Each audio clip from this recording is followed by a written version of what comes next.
Good morning. स्वागत है आप सभी का साइकोलॉजिकल बैरियर सीरीज के पार्ट 3 में। पार्ट 1 और पार्ट 2 का लिंक सब्सक्रिप्शन में डाला हुआ है। आपको ये पार्ट समझने के लिए वो बहुत ज़रूरी है, वो पार्ट्स देखने। ठीक है, आज की जो हमारी जो वीडियो है वो इस मेन टॉपिक पर रहेगी कि पार्ट 1 जिसमें हमने डिस्कस किया था कि कैसे कोई भी बिलीफ कुछ लोगों ने अपने दिमाग में लाकर उसको एग्जीक्यूट किया, कैसे उन्होंने उसको प्रोसेस में लाए। सेकेंड वीडियो में हमने बात किया था कि कैसे पॉजिटिव सिचुएशन क्रिएट करें किसी भी बिलीफ को रियलिटी में बदलने के लिए। ठीक है, मैंने आपको कहा था बीच में एक बहुत इंपॉर्टेंट पार्ट है, उस पार्ट को समझाने के लिए मैं आपको लेके चलता हूं 1930s के वक्त में। 1930s का वो वक्त है जब सेल्फ हेल्प बुक्स लिखना स्टार्ट किया गया। बुक्स आई जैसे कि think and grow rich, how to be a positive thinker, how to think positive, power of positive thinking and like the secret, इस सभी तरीके की इनकी बुक्स आई। अब देखिए हुआ क्या, इन बुक्स की वजह से ना हमने एक चीज को ना इस चीज को बहुत आसान समझ लिया कि बिलीफ एंड सक्सेस, इन दोनों चीजों को हमने जोड़ दिया। थिंक एंड बिकम, कितना आसान है। ओके, ऐसा करते हैं कि मैं 10 करोड़ रुपए के बारे में सोचूंगा अपनी मंथली सैलरी पर मंथ। ठीक है, और जो भी इंसान इस बात पर पूरा पूरा यकीन करता है कि हाँ भाई ऐसा होता है, वो मुझे बता दे इसके अलावा मैं और क्या करूं।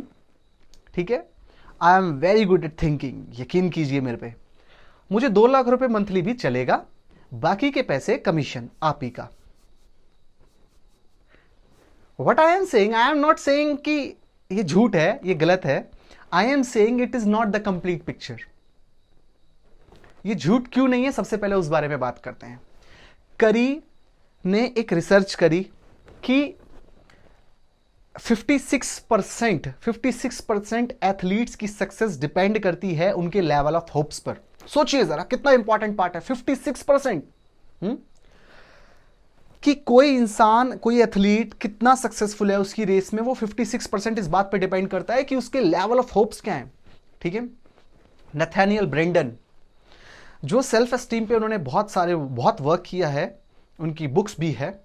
ठीक है, तो अब बात करें कि उन्होंने क्या बोला। उन्होंने बोला कि 0.7 कोरिलेशन है, लाइक 70% कोरिलेशन है वेलबींग में और सेल्फ एस्टीम में। मतलब हाई सेल्फ एस्टीम, वेलबींग बहुत अच्छा। ठीक है, बात करते हैं थोड़ी सी और। हर्बर्ट बेंसन एक साइकोलॉजिस्ट जिन्होंने प्लेसिबो इफेक्ट, आपने सुना होगा, अभी कोरोना वायरस की दवाई चल रही है, कोई भी वैक्सीन जब आती है तो कहीं ना कहीं इस बात का जिक्र कभी कभी होता है कि प्लेसिबो इफेक्ट। प्लेसिबो इफेक्ट क्या है? एक झूठ का इफेक्ट क्या है। फर्स्ट ट्राइमेस्टर मतलब फर्स्ट 3 महीने प्रेग्नेंट वीमेन के, उनको दवाई दी गई उनकी वॉमिटिंग के इलाज के लिए। प्लेसिबो इफेक्ट के थ्रू शुगर पिल्स दिए गए। था क्या? सिंपल शुगर के पिल्स। रिजल्ट बहुत अच्छे आए, वॉमिटिंग में हेल्प हुई ना होने में, और उनको इलाज हुआ उनका। लेकिन एक छोटा सा प्रिंसिपल, वो क्यों सही हुए? क्योंकि उनका सेल्फ एस्टीम हाई था। समझ रहे हैं? सेल्फ एस्टीम मैटर करता है हमारी सक्सेस में, इसमें कोई डाउट नहीं है। लेकिन सिर्फ सेल्फ एस्टीम मैटर करता है? नहीं, हमारी थिंकिंग मैटर करती है, इसमें कोई डाउट नहीं है। कितना हो सकता है डिपेंडिंग अपॉन द फील्ड। अगर कोई एक फार्मर है, अब वो सोचे कि नहीं भाई मेरी थिंकिंग बड़ी मैटर करती है, आई कैन, और वो घर पे बैठा रहे, सारा खारिफ क्रॉप, सारा रबी क्रॉप सब Tata. What I am saying, thinking matters but not completely it's only about thinking. Like it matters, it is an important part, but इसके अलावा भी एक बड़ी पिक्चर है जो आज हम देखने वाले हैं। ठीक है, आज जो मैं बात आपको बता रहा हूं ना, अगर ये बात आप तक पहुंची तो मैं समझूंगा इस सीरीज को बनाने की जो थोड़ी बहुत मेहनत है वो पूरी हुई। ठीक है, समझिए क्या है इंटरनल कॉन्सेप्ट और एक्सटर्नल कॉन्सेप्ट। कॉन्सेप्ट मतलब किसी चीज के बारे में मेरी क्या राय है, क्या सोचता हूं मैं। ठीक है, जैसे मैथ्स में मैं कितना अच्छा हूं, एक कॉन्सेप्ट होगा मेरे दिमाग में कि मेरी मैथमेटिक्स कितनी अच्छी है। ठीक है, ये इंटरनल कॉन्सेप्ट है, इसको हम साइकोलॉजी के टर्म में बोलते हैं स्कीमा, SCHEMA, स्कीमा। अब इसको सिर्फ हम कॉन्सेप्ट से डिनोट करेंगे। एक इंटरनल कॉन्सेप्ट है, this is what I am. अब इसका एक्सटर्नल रियलिटी से ना कोई लेना देना नहीं है। कैसे? अब मैं इसका दूसरा एग्जांपल आपको देता हूं। जस्ट सपोज मैं सोचता हूं कि बहुत अच्छा क्रिकेटर हूं, लेकिन ग्राउंड में मैं क्या हूं, ग्राउंड लेवल पे जब मैं क्रिकेट खेलता हूं तो मैं कितने अच्छे शॉट्स लगा पाता हूं या नहीं, ये मेरे मेंटल थिंकिंग पे डिपेंड नहीं करता है, मेरी स्किल पर डिपेंड करता है। क्लियर है? हमारे माइंड को, ये बात आप बहुत ध्यान से समझिए, हमारे माइंड को इनकंसिस्टेंसी पसंद नहीं है। इनकंसिस्टेंसी का मतलब ही है माइंड के लिए डिप्रेशन। कितनी बड़ी बात है, अब आपको समझ आएगी। Just suppose this is it कि मैं बहुत अच्छा क्रिकेटर हूं, real world I am not a good cricketer. दोनों में इनकंसिस्टेंसी है, इंटरनल वर्ल्ड में और एक्सटर्नल वर्ल्ड में। होगा क्या, मेरा माइंड हर वो प्रयास करेगा, कंप्लीट अपनी मेहनत लगा देगा इन दोनों को एक करने के लिए। क्या क्या कर सकता है माइंड, मैं आपको बताऊंगा। सबसे फर्स्ट तरीका, update the schema. Update the schema हम समझेंगे दूसरे एग्जांपल से। जस्ट सपोज मेरा मानना है कि एक बॉल को जब मैं हवा में फेंकता हूं तो हवा में फेंकने के बाद वो बॉल परमानेंटली ऊपर चली जाती है, ठीक है, लेकिन इट्स नॉट द रियलिटी। जब मैंने कोई चीज ऊपर उछाली और उसको देखा वो नीचे आई तो मेरे को समझ आया नहीं, ऐसा नहीं होता, कोई फोर्स है, कुछ नीचे है जिसकी तरफ से वो नीचे खिंच रहा है, ठीक है। तो हमने इसको बोला कि मैंने अपना स्कीमा, मैंने अपना कॉन्सेप्ट अपडेट कर लिया बाहर एक्सटर्नल रियलिटी देख के। सेकंड, एक इंसान जो मुझे पसंद नहीं है, वो किसी भी वजह से, उसको मैंने देखा अच्छा काम करते हुए, जो मेरे कॉन्सेप्ट को चैलेंज कर रहा है, उसका अच्छा काम, मैं मानता हूं कि वो सही नहीं है, वो अच्छा इंसान नहीं है, लेकिन उसका कोई अच्छा काम करना मेरे इसको स्कीमा को चैलेंज कर रहा है, मेरे कॉन्सेप्ट को चैलेंज कर रहा है। तो हम क्या करते हैं, हम करते हैं डिस्कार्ड द इंफॉर्मेशन। जो हो रहा है ना, जो भी इंफॉर्मेशन मुझे आ रही, बाहर से आ रही है, मैंने उसको डिस्कार्ड कर दिया कि आई डोंट बिलीव यू। अब हुआ क्या कि इससे भी हमारी एक चीज हो रही है, अंदर था कि वो इंसान अच्छा नहीं है, बाहर था कि वो अच्छा काम कर रहा है, लेकिन इन दोनों में कंसिस्टेंसी नहीं थी। तो हमारे ब्रेन ने क्या किया, हमारे माइंड ने क्या किया, हमारे माइंड ने इंफॉर्मेशन को डिस्कार्ड कर दिया, इस बाहर रियलिटी को अपने अकॉर्डिंग चेंज कर दिया। And this is what mind likes, consistency. हाँ, फर्स्ट एग्जाम्पल में जब बॉल ऊपर जा रही थी तो नीचे गिर रही थी, मेरा मानना कुछ और है, ये मानना कुछ और है, मैंने अंदर चेंज कर दिया, कंसिस्टेंसी। Third, seek confirmation. जब हमें कोई चीज ऐसे होता है ना कि हमारे जब कोई मन से नहीं मिल रही होती तो हम अपने दोस्तों के पास जाते पूछने, यार ऐसा है ना। हाँ, जस्ट सपोज अगर कोई इंसान है, आप किसी इंसान को बहुत अच्छा मानते हैं, आपका दोस्त भी उसे जानता है और आप उसे बहुत अच्छा मानते हैं, आप उसे बहुत पसंद करते हैं, कोई फोर्थ फ्रेंड आपका उस इंसान के लिए कुछ नेगेटिव बोलता है, तो आप अपने साइड वाले इंसान की हेल्प लेते हैं ये बात प्रूव करने के लिए कि वो अच्छा है। सिंपल समझते हैं और थोड़ा सा सिंपल कर लेते हैं कि मेरे अंदर एक कॉन्सेप्ट था कि वो दोस्त मेरा बहुत अच्छा है, बाहर एक्सटर्नल रियलिटी कि वो दोस्त अच्छा नहीं है। हमने क्या किया, अपने माइंड को समझाने के लिए किसी और की हेल्प ली और इस प्रिंसिपल को, बाहर वाले प्रिंसिपल को चेंज कर दिया दोबारा। Now there is consistency, this is what our mind loves. मैं आपको क्यों बता रहा हूं, एक लास्ट बात और सुनेंगे, उसके बाद मैं आपको सारी पिक्चर आपके सामने रखूंगा। एक फोर्थ चीज, जब माइंड के पास कोई चॉइस नहीं होती ना तो वो अपडेट कर सकता है, ना वो कंफर्म कर सकता है किसी भी तरीके से दूसरों के पास कंफर्मेशन के लिए जा सकता, ना ही वो जब किसी भी इंफॉर्मेशन को डिस्कार्ड कर सके। तो fourth thing happens and that is our mind creates new reality. हमारा माइंड रियलिटी नहीं मिल रहे, बाहर चेंज करेगा तभी तो हमारा आइडिया पॉसिबल है। देखिए अभी तक हमने हर वीडियो में क्या बात करा, आइडिया एंड पॉसिबल कैसे करेंगे। हमारे दिमाग में एक आइडिया था, उसको कैसे पॉसिबल करेंगे, तो उसके लिए जरूरी है हमारा माइंड को एक्ट करना। अभी तक क्या हुआ, सेल्फ हेल्प बुक से हमें बस एक ही बात समझाई गई कि success and this is thinking, but actually में ऐसा नहीं था। थिंकिंग एंड सक्सेस ऐसा नहीं था, बीच में एक बहुत बड़ा रास्ता है। एंड दिस रास्ता, ये जो रास्ता जा रहा है ना, ये रास्ता है हमारी मेहनत, ये रास्ता है हम कितनी बार फेल हुए हैं, ये रास्ता है हम कितनी बार फेल होने के बाद सीखे और दोबारा उस रास्ते पर चले हैं। तो वो कब होगा, जब हमारा माइंड एक्सटर्नल रियलिटी असली में बाहर काम करेगा।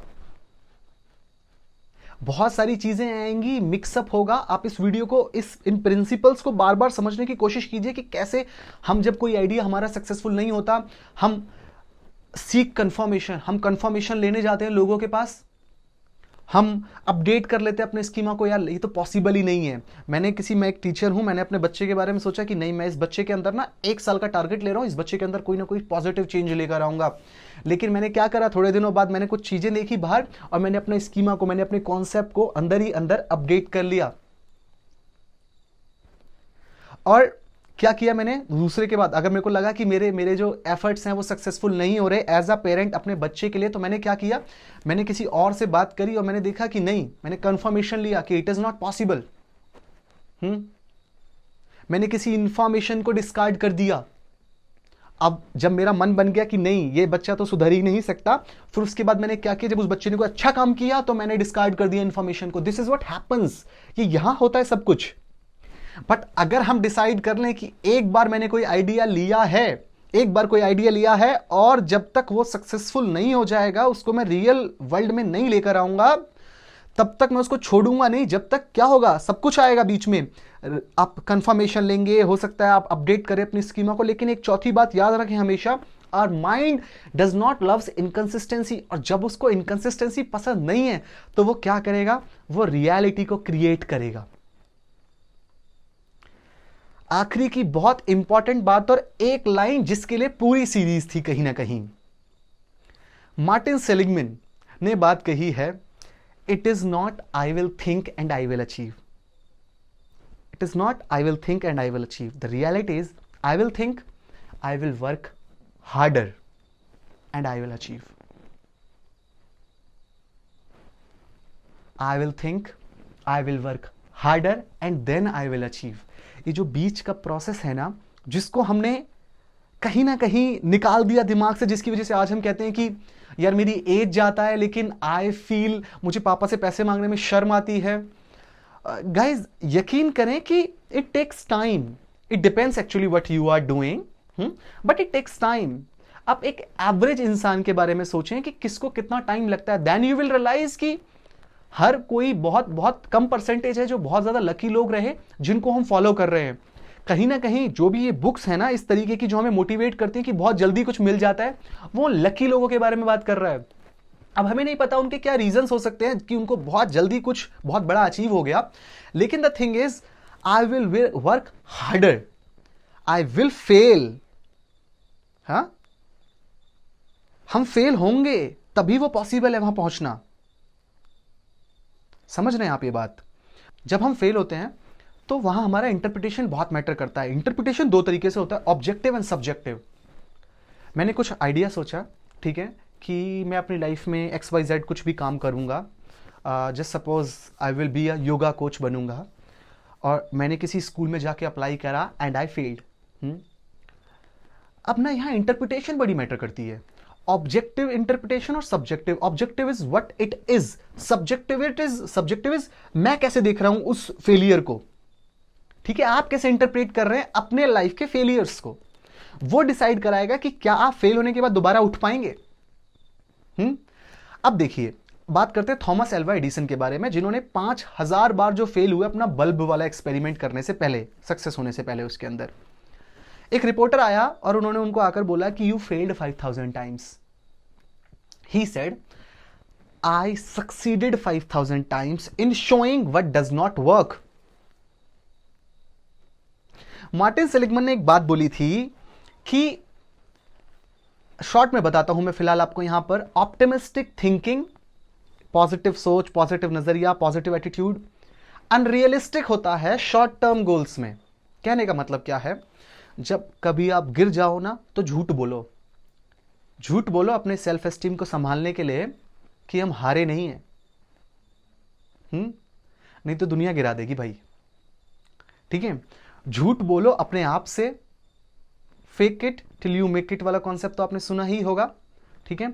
झूठ बोलो कि it is not the failure, objectively it is, subjectively आपको खुद को संभालना पड़ेगा, आपको खुद को बताना पड़ेगा it is not a failure, it is a step to success. अब आप इसको ना इस कॉन्सेप्ट को अपने आराम से बैठकर इसको एक्सटेंड कर सकते हैं। मैं आपको एक छोटा सा हिंट देता हूं, जरा उस इंसान के बारे में सोचिए जो इतना लकी था कि उसको फर्स्ट स्टेप में ही सक्सेस मिल गया किसी भी फील्ड में, उसका कोई आइडिया, उसका कुछ भी हुआ, काम कर गया, क्या आपको फील नहीं आता कि वो इमेच्योर रह जाते हैं बहुत सी सिचुएशन में? क्यों? क्योंकि उन्होंने 10 दायरे नहीं देखे। और बार बार फेल होने के बाद जब हम सक्सेस तक पहुंचते हैं तो क्या आप महसूस नहीं करते कि सच में बहुत बहुत बड़ा गैप है? और वो गैप है फेलियर्स की लर्निंग का। तो ये वाली सीरीज हम यहीं खत्म करते हैं। नेक्स्ट सीरीज में हम बात करेंगे क्रिएटिव साइलेंस के बारे में, कि कैसे वो आपको एक बेहतर इंसान और आपको अपने आप को जानने में बहुत ज्यादा हेल्प कर सकता है। आपको ये सीरीज कैसा लगा? अगर आपने पूरा फॉलो किया था, क्या क्या चेंजेस आपने अपने लाइफ में किए और क्या महसूस करते हैं कि ये लाइफ में आपको किस तरीके से हेल्प कर सकता है, आप कमेंट बॉक्स में जरूर कमेंट करें। और अगर आपको वीडियो अच्छा लगा हो, subscribe the channel, like the video and press the bell icon, so that आपको नेक्स्ट वीडियोस अपडेट होते रहें आप उनसे। Thank you and have a nice day.